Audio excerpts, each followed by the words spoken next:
Ya,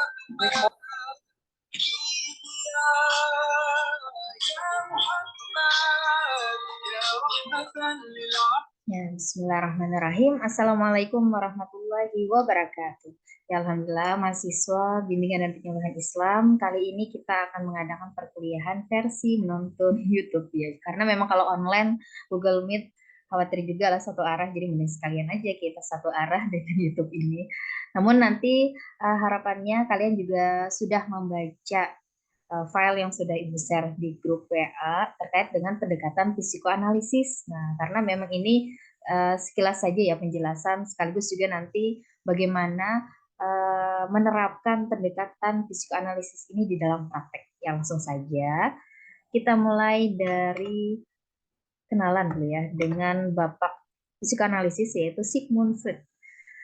1896. Nah, beliau ini ilmuwan psikoanalisis yang memang sangat terkenal. Dari sisi kepiawaian beliau, bagaimana analisis beliau terkait dengan psikologi, makanya disebut dengan Bapak Psikologi. Nah, walaupun latar belakang beliau memang beliau adalah orang Yahudi dan terkait dengan agama, beliau juga ateis ya. Namun di sini beliau memang memaparkan hasil ilmu beliau di tengah-tengah para ilmuwan psikolog. Nah, khususnya memang berkenaan dengan psikologi, maka beliau dikenal dengan Bapak Psikoanalisis. Jadi kita langsung ya berkenaan dengan pandangan, karena kita berbicara pendekatan konseling. Ingat ya, prosesnya konseling, pelakunya konselor, kemudian kliennya konseling. Nah, jadi di sini sebagaimana konsep pendekatan konseling yang utuh, maka memang ada pandangan terhadap manusia itu sendiri. Nah, ini jadi sisi kita fokus ya, kita bahas psikoanalisis. Nah, pandangan psikoanalisis berkenaan dengan hakikat manusia. Manusia itu pada dasarnya pesimistik, deterministik, nah, mekanistik, dan reduksionistik. Nah, ini adalah sepakat. Nah, istilah yang memang pada dasarnya manusia itu lemah. Nah, dan dari sisi manusia pada masa lalu atau masa kecil, nah ini kan memang mengalami hal-hal yang bisa dia ingat sampai atau ketika dia besar. Nah, kemudian juga membahas tentang manusia. Nah, perilaku manusia ditentukan oleh kekuatan-kekuatan irasional. Kan ada rasional, ada irasional. Irasional kan berarti tidak sesuai atau tidak rasional. Nah, kemudian juga ada motivasi, peristiwa, dorongan biologi, serta dorongan insting. Nah, dan peristiwa psikoseksual tertentu pada masa 5 tahun pertama kehidupan. Nah, ini kan bisa membayangkan lah ketika awal kehidupan pertama. Berarti kan masa bayi, nah jadi usia sampai 5 tahun. Nah ini nanti akan kita bisa memahami lah ketika teknik yang diberikan di dalam psikoanalisis ini, kemudian juga bagaimana serangkaian aktivitas dari psikoanalisis ini yang memang menerapkan pendekatannya itu kepada masa lampau, masa silam. Ya, kita lanjut struktur kepribadian. Nah, jadi di dalam pendekatan psikoanalisis, maka tadi kan ketika kita memahami hakikat manusia berkenaan dengan masa lampau, makanya juga ada alam bawah sadar lah dibahas di dalam psikoanalisis ini. Nah, jadi struktur kepribadiannya itu ada id. Nah, ini id itu pusat insting yang bergerak berdasarkan prinsip kesenangan dan cenderung memenuhi kebutuhannya. Kemudian juga ada ego, berfungsi untuk menjembatani tuntutan id dengan realitas di dunia luar dan idealnya mempresentasikan alasan dan akal sehat. Kemudian ada super ego, berfungsi sebagai wadah impuls id untuk menghimbau ego agar menggantikan tujuan yang realistis dengan moralistik serta memperjuangkan kesempurnaan. Nah, ringkasnya saja, id ini kan kesenangan, ada keinginan. Nah, jadi ketika kita membahas psikoanalisis, ketika ada keinginan yang tidak tercapai, maka memang akhirnya terjadi pribadi yang tidak sehat, terjadi kegalauan. Nah, ini akhirnya kan sakit. Belum lagi terlebih kita memahami psikoanalisis ini memang kilas balik ketika awal 5 kehidupan pertama. Nah, yang mana ketika kita memahami bagaimana akhirnya ego ini mempengaruhi perjalanan it ini. Jadi it ini aspek psikologis, biologis ya, biologis yang mempunyai energi yang dapat mengaktifkan ego dan juga super ego. Sehingga energi yang meningkat dari it ini, nah ini menimbulkan ketegangan dan tidak enak. Jadi dorongan untuk memuaskan hawa nafsu, karena kan memang keinginan it ini berasal dari it ini. Sehingga tidak terkendali lah, tidak sesuai dengan kenyataan. Nah, tidak sesuai dengan kenyataan sehingga ego terpaksa menekan dorongan-dorongan tersebut. Kan sakit lagi keinginan, ego menekan. Nah, super ego ini berperan mengatur antara ego yang bertindak sesuai dengan agar akhirnya ego ini sesuai dengan moral masyarakat. Nah, makanya memang ini struktur kepribadian yang akhirnya terjadilah sakit, dan perlu diketahui bersama ketika nanti kalian mempraktekkan memilih pendekatan psikoanalisis ini memang untuk peristiwa atau konseli yang itu mengalami traumatik. Nah, karena trauma itu terkait dengan masa silam, masa lalu. Nah, kemudian asumsi tingkah laku bermasalah terjadi ketika dinamika antara id, ego, dan superego tidak seimbang. Ya, tadilah terjadi adanya keinginan, kemudian ada dorongan tekanan, kemudian di sisi yang lain harus sesuai dengan norma masyarakat. Nah, kemudian ego tidak bisa mengontrol id dan superego ke dalam kesadaran sehingga muncul kecemasan yang menyebabkan mekanisme pertahanan diri tidak berfungsi secara efektif dan efisien. Menurut Freud, mekanisme pertahanan ego adalah strategi psikologis yang dilakukan seseorang untuk berhadapan dengan kenyataan dan mempertahankan citra diri. Nah, jadi seperti itu ya mahasiswa BPI angkatan 2020. Kemudian kita lanjutkan peran konselor. Nah, jadi peran konselor di dalam psikoanalisis ini berperan anonim. Aku bukan siapa-siapa. Jadi walaupun memang saat ini pengikut Freud atau Freudian mulai mengakui pentingnya komunikasi langsung antara konselor dan konseli, tidak hanya di balik layar. Yang awalnya kalau dasar psikoanalisis itu sendiri kan memang ya konseli dirinya. Nah, tetapi di sini juga peran konselor di dalam psikoanalisis ini juga berperan aktif, sekaligus juga analisator konflik.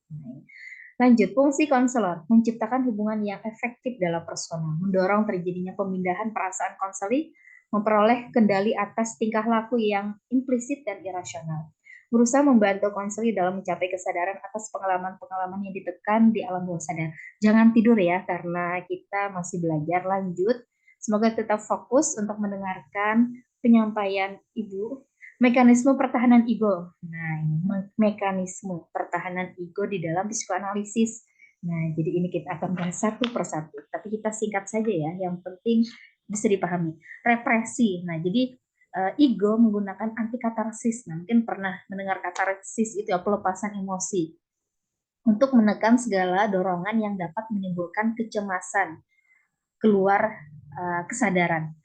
Jadi misalnya ada suara yang kecelakaan, nah secara fisiologis sehat, tapi ternyata ada histeria yang terjadi. Kemudian denial, nah ini menolak kenyataan dan menggantinya dengan halusinasi. Nah, siapa yang sering berhalusinasi? Nah, karena memang kesedihan yang mendalam, misalnya karena kehilangan seseorang. Nah, ini sehingga memang akhirnya membuang semua barang yang mengingatkan kepada seorang tersebut. Nah, ini berarti aktivitas yang dilakukannya mekanisme pertahankan ego, karena kan ego ini dorongan menekan agar akhirnya memang energi yang meningkat dari id ini tidak memuncak. Nah, kemudian kita lanjut proyeksi. Nah, jadi kalau kita pahami berkenaan proyeksi ini melemparkan impuls yang mengancam kepada objek di luar. Misalnya contohnya ya, mungkin sudah juga membaca di file ya. Saya mencintai dia, saya mau ditolak. Nah, jadi akhirnya diproyeksi menjadi dia yang mencintai saya. Kemudian dia yang mau saya tolak. Nah, jadi itu proyeksi. Kemudian fiksasi, merasa cemas pada tahap perkembangan selanjutnya. Nah, sehingga tahap perkembangan cenderung terhenti di satu tahap. Jadi misalnya contohnya remaja yang cemas pada tanggung jawab finansial yang memiliki ketergantungan berlebih pada orang tua. Nah, berarti mekanisme pertahanan ego yang dia rasakan atau dia lakukan itu adalah fiksasi. Kemudian yang kelima, regresi, kecenderungan mundur ke tahap perkembangan sebelumnya. Nah, jadi ini kan ya tadi terkait dengan trauma lah. Misalnya ada seseorang yang kehilangan trauma akan atau ada hubungan yang membuat dia trauma sehingga akhirnya dia memilih misalnya awalnya berumah tangga kemudian memilih pulang ke rumah orang tuanya. Kita lanjut. Kemudian rasionalisasi, menerima ketidakpuasan dengan mengembangkan alasan rasional. Nah, ini mungkin bisa dibayangkan.